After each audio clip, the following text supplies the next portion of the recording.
Hi, welcome to our new video. As you can probably see today, it's raining a bit. It's been quite a stressful week this week. So I've had Dottie to the vets 3 or 4 times, 3 times yesterday actually. We brought her back from the vets after being treated for DV. They found that she had a gallbladder problem as well, which we were going to treat. But when we got her home, she had a fit, quite a big fit actually. Lasted quite a while. We set off back to the vets with her and she had another fit on the way. But happily this morning she's doing quite well. She's bright and happy. Not eating properly at the moment, but as soon as she does we'll get her back home. So that's looking good. Things we've done this week, other than that, we've emptied the little barn out at the roadside for builders coming. This one's the one with the bread oven in it. Get a look in the bread oven. It looks quite nice inside. It may still be usable, although it's a long way to walk around with it, as I've shown on the video. There's also Debbie and Ellierose have been baking. Done a bit of strimmering, obviously tidying up. It's getting to that time of year where we need to tidy up. And yeah, can't think what else we've been doing, but somebody will let me know.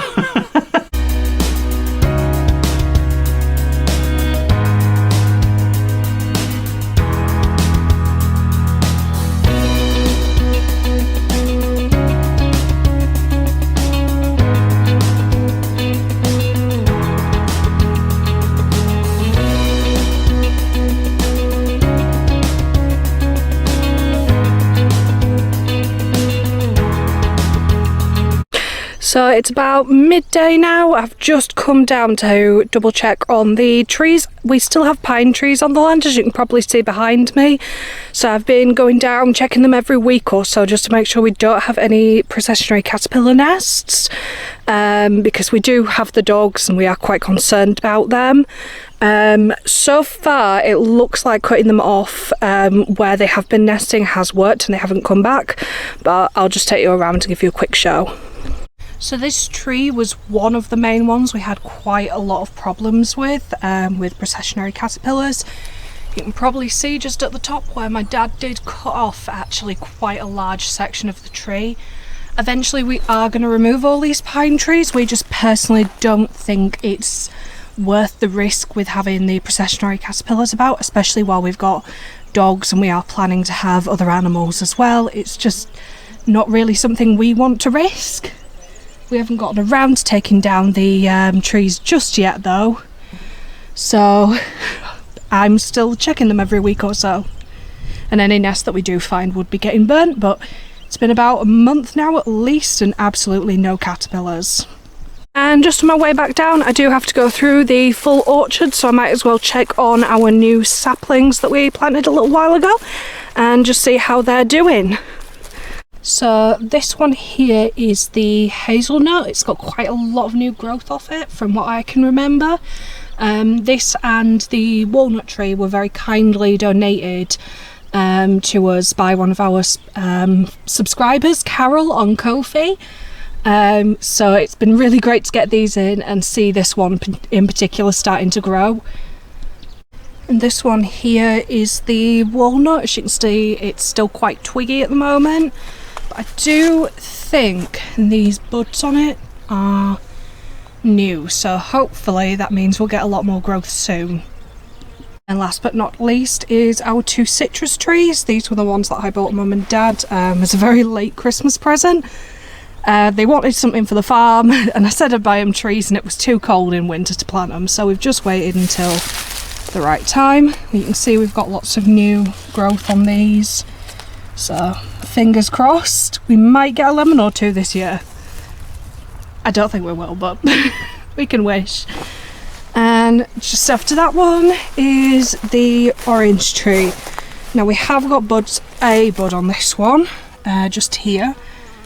think my dad's pointed that out previously, but as I've been inspecting it, I've just noticed I'm a little bit concerned because it does appear to have a few damaged leaves already.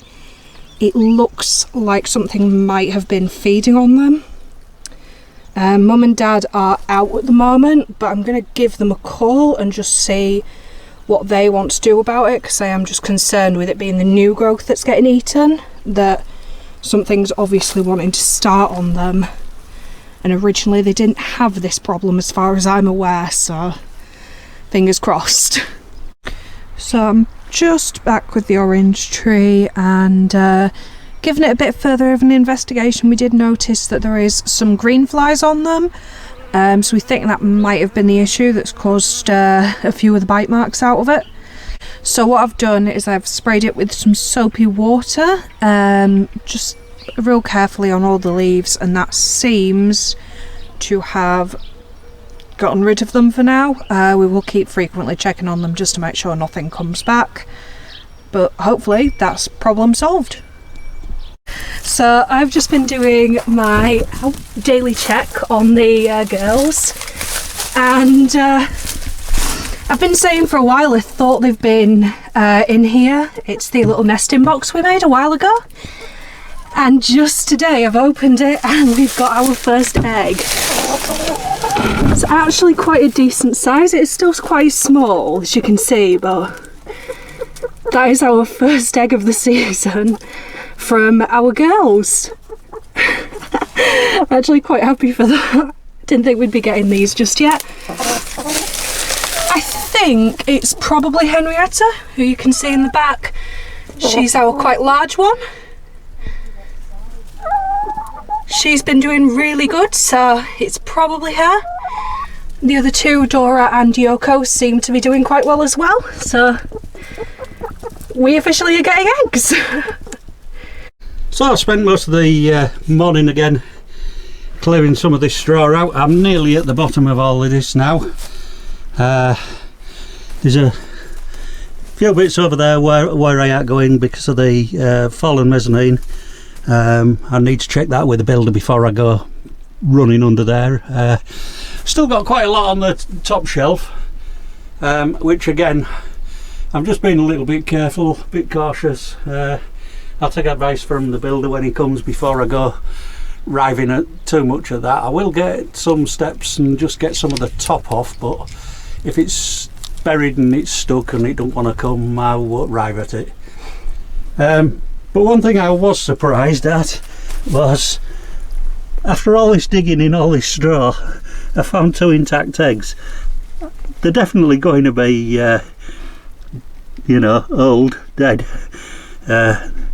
So there'll be nothing coming back to them, but yeah, I was just surprised with all the digging I've done that they're still intact. I mean, I've been just shoving, raking and pulling at it and all sorts.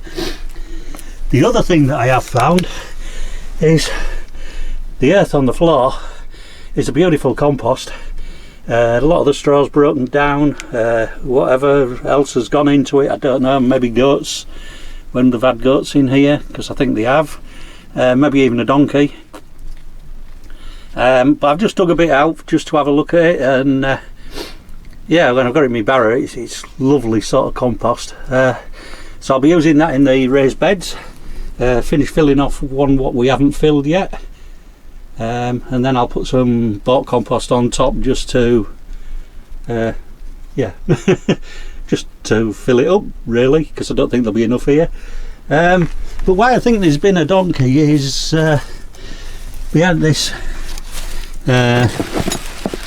bags and bits and bobs hanging on the wall. It looks like a halter to me. I don't think it's been a pony. I don't think they've had a pony. I think it's more likely to be a donkey, especially with the cart outside as well, because that's probably been donkey cart.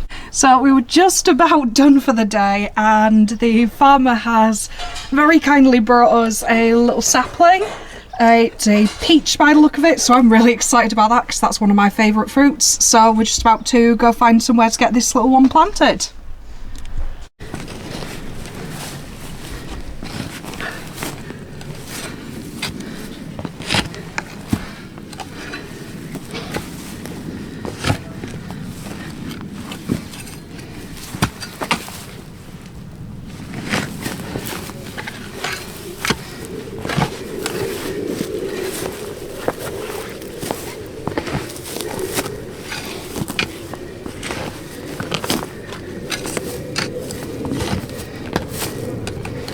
Yeah, that feels better.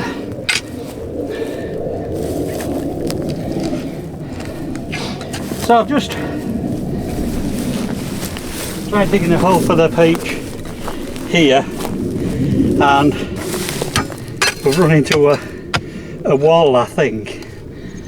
I did think there was one down here somewhere. There's certainly quite a lot of big stones. So I've just come forward a bit to here. I'm just breaking the ground up a bit just to see whether there's anything further down.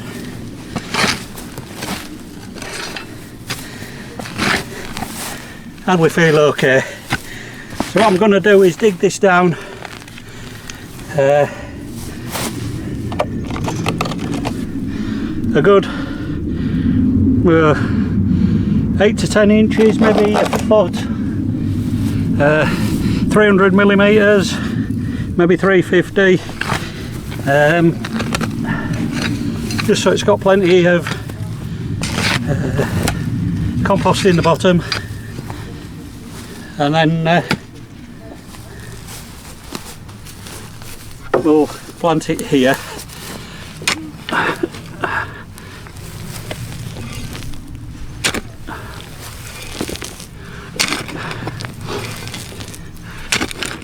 I haven't got a spade, so I'm struggling with a fork and an enchilada.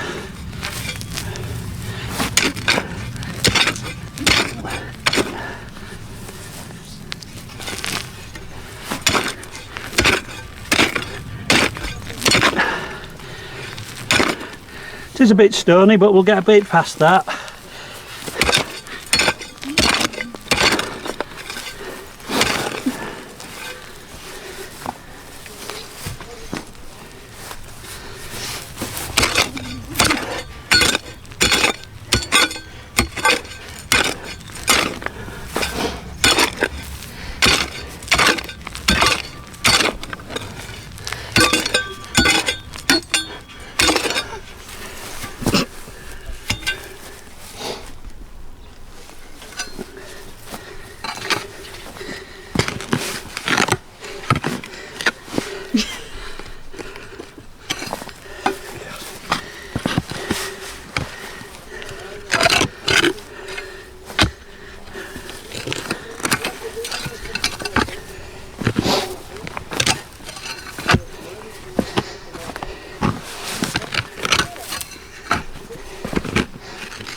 Just about.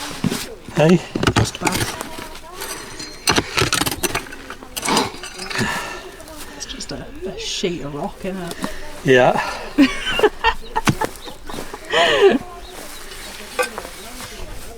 So if you can see there, I've just hit stone, and I've dug that out and it's still stone further underneath. So I think this could still be part of a wall or something. I don't think the plant will grow in there if I put it there, so I'm going to go somewhere else now. Third time looking. To be fair, if there's this much stone around, there's no wonder we struggled getting up the chicken pen in the first place.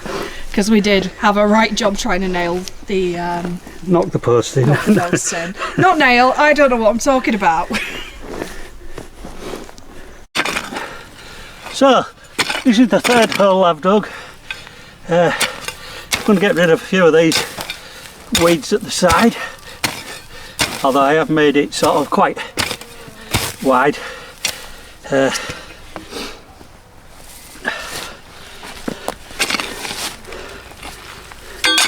have that bit of concrete out.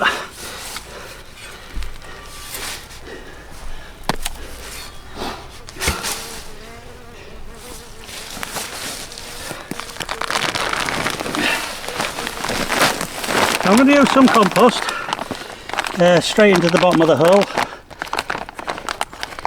If I can open it.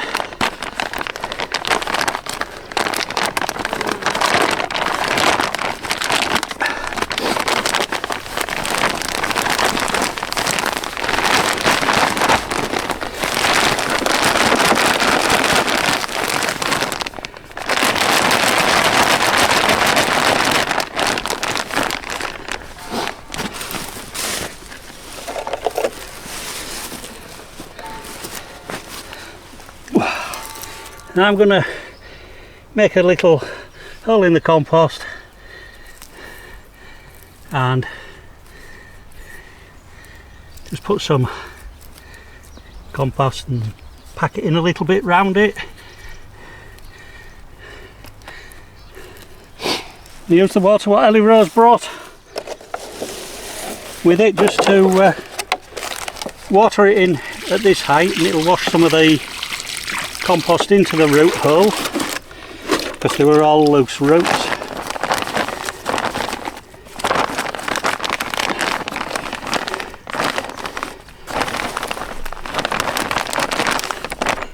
Please, anybody, feel free to comment on planting of things, because we are complete novices,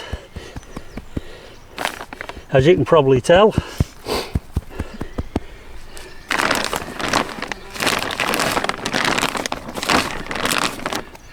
And give it plenty of compost. Then I'm going to backfill it up to where it was planted before with some soil. So it was planted before up to about this height. You can just see where it's been, and it's about that same height as our soil, so I'm just going to push some of that in. Don't want them green bits.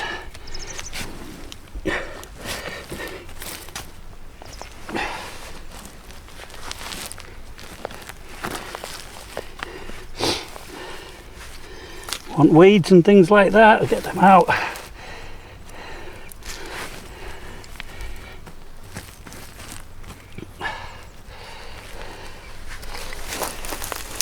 We are a little bit stony here as well, so we'll have some of the bigger stones out. Don't know whether that matters too much, but it'll make me feel better.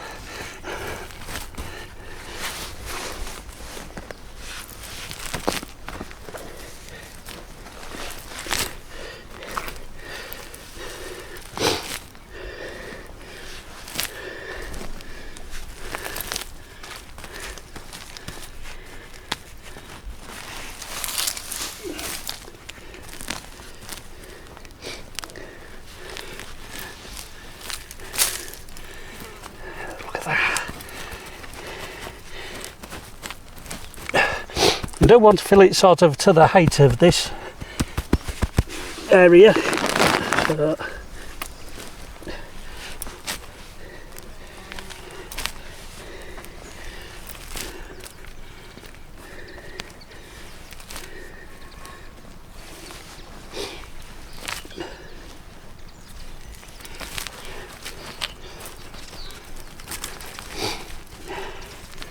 now I think I'm going to fill the top half with compost, because I don't really want to put any more of that soil in.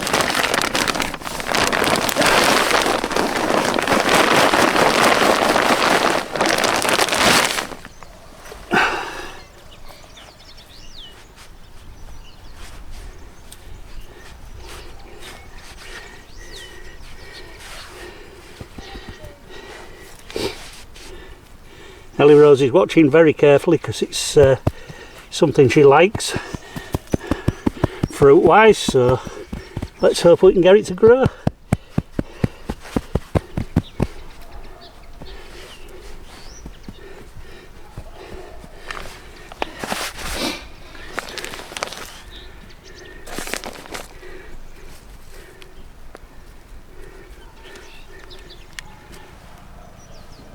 I think we're about there.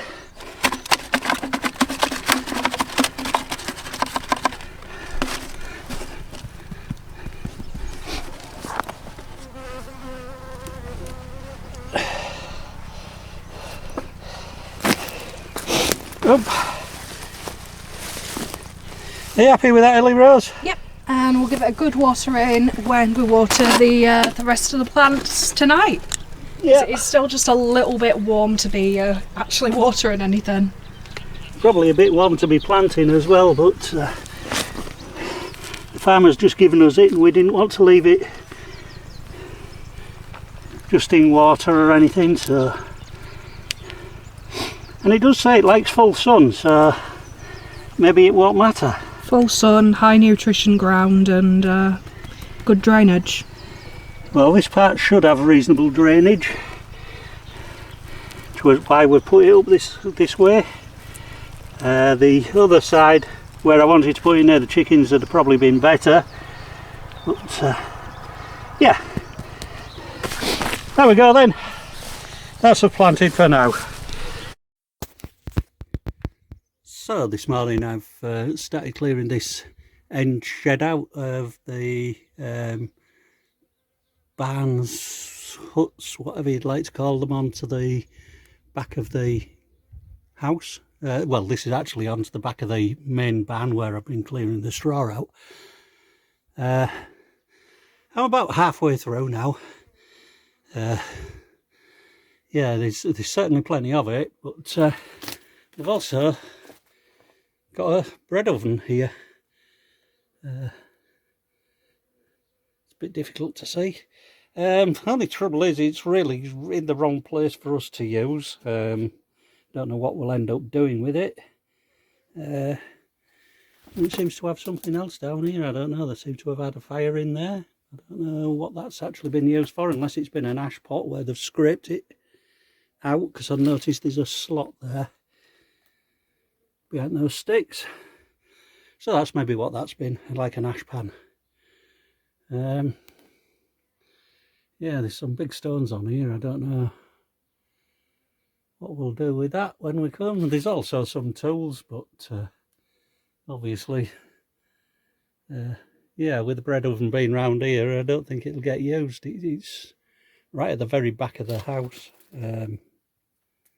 right around the back of the track. That's probably what all the woods have been in here for. There also appears to be some sort of roller in the corner. I don't know what that's for. We'll have a look when we get there. It seems to have a metal handle on that side. I don't know what's at the bottom. We'll find that out as we get there. But I'll show you some of the wood what we've taken out of here at the other side when we get round there. So as you can probably see, it's the last door down there. It's a fair way from the end of the house.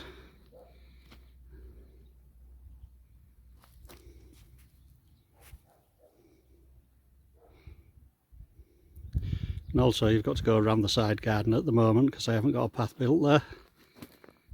And up past the car and out along the track here.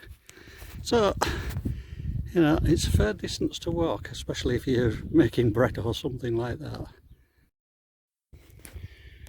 So this is a lot of the wood what I've brought round. This is the usable stuff what will break up and burn on the fire, on the house fire in winter.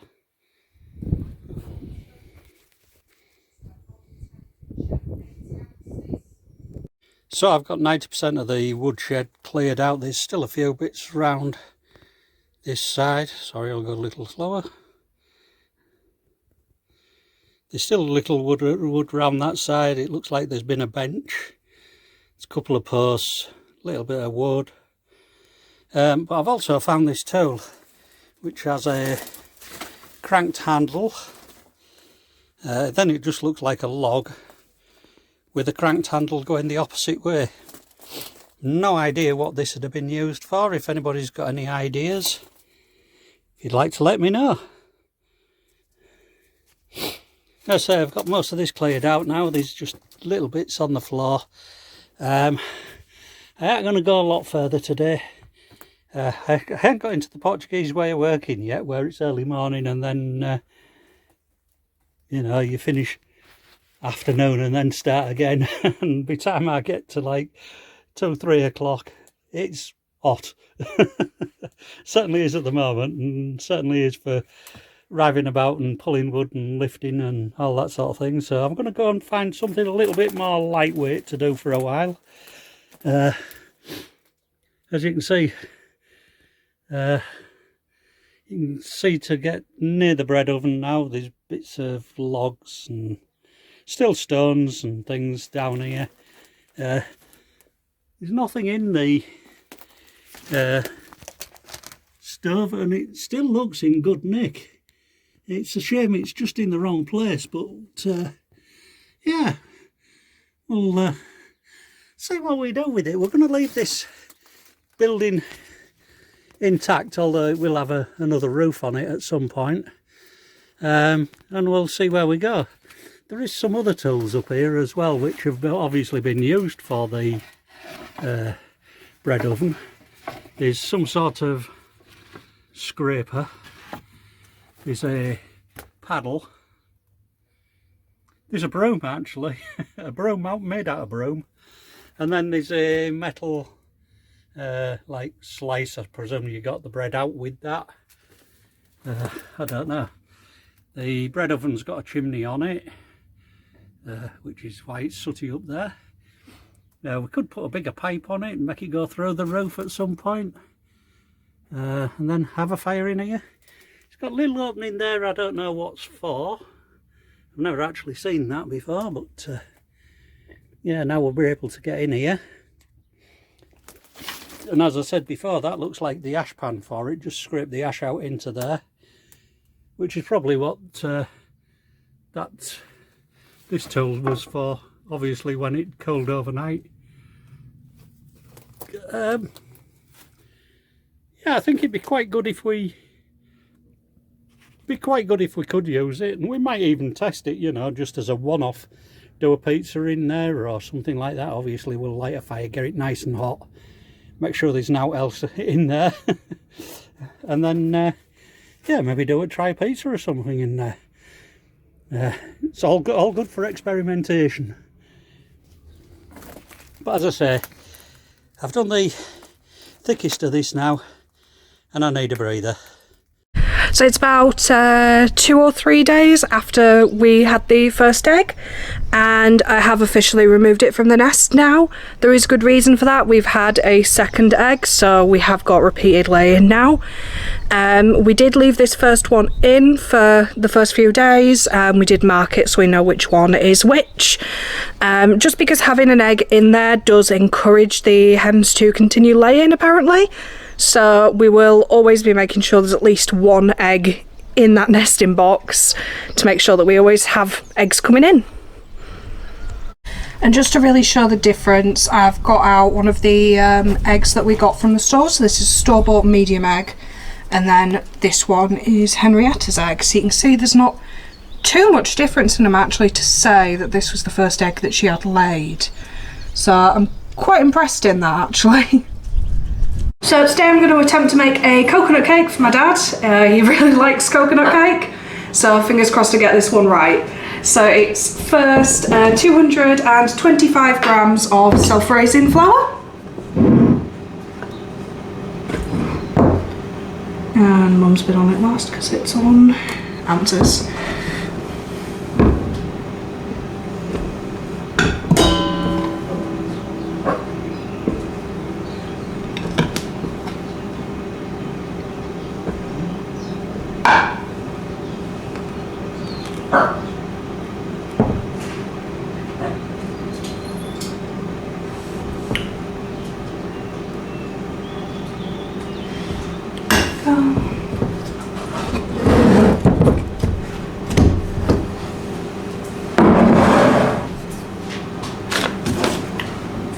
Then just a pinch of salt, and then 100 grams of margarine,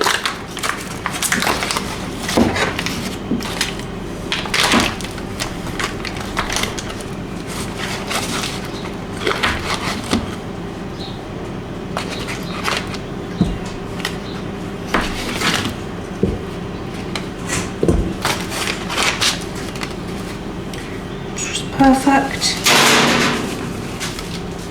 So that recipe uses the rubbed in method, so I'm going to use the Mr. Chef to get that all sorted for me. So I've just got that in there with the paddle attachment on, and I'll just leave that to work its magic. So Mr. Chef has just finished mixing all that together into the perfect rubbed in consistency, and while that was happening I've measured out 50 grams of dried coconut and 100 grams of sugar. That just all needs mixing in together.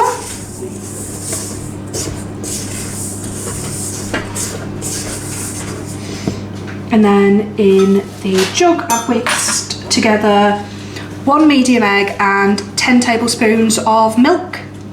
I may need to add a little bit more milk just if the consistency isn't right.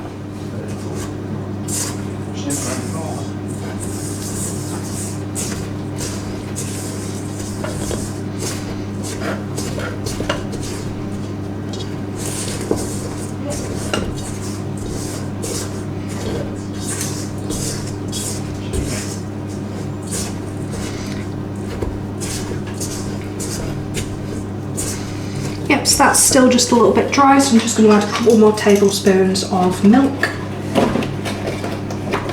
This recipe originally called to have some orange in it, but I've just substituted the orange out for a little bit more milk.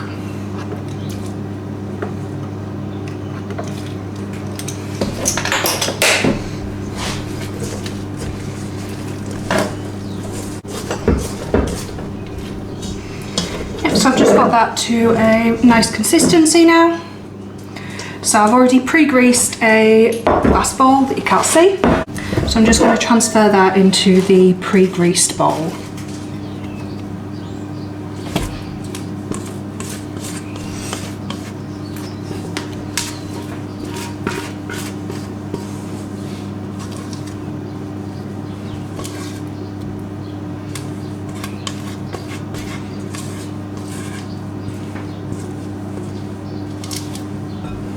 So the oven's been preheated to 180 degrees Celsius. Just popping the cake in now. And that bakes quite slowly, so it is about an hour. I'll check it in about half an hour, just see how it's doing, and from there adjust the temperature. And that's the cake freshly out of the oven, so I'm just going to let it cool a little bit so it'll pull away from the sides, and then I'll get it out properly so that it can cool off, and then it can be iced. So that's the cake fresh out of the tin. I'm just going to leave it like that just to continue cooling off a little bit, and then once it's cooled all the way through, then I can ice it and top it with a little bit more coconut. So that cake is now fully cooled. I've iced it with just some plain icing and topped it with a little bit more coconut. So we'll be having that with some tea in a little bit. So I'm going to try a little piece now, see what I think. Just going to have a small sliver because we're having tea soon. I'll have a little sample. Very moist. Dottie's also waiting for a bit by the look of it. No, you can't have none, Dottie. I like that. I'll be having a big piece. So, thanks for watching. Please like and subscribe and ring the notification bell. Share it with your friends if you feel you can do that. And leave a comment below. You can also catch us on Facebook and Instagram on the links below, and Portugal Dreams. Thanks for watching, and we'll see you all next week.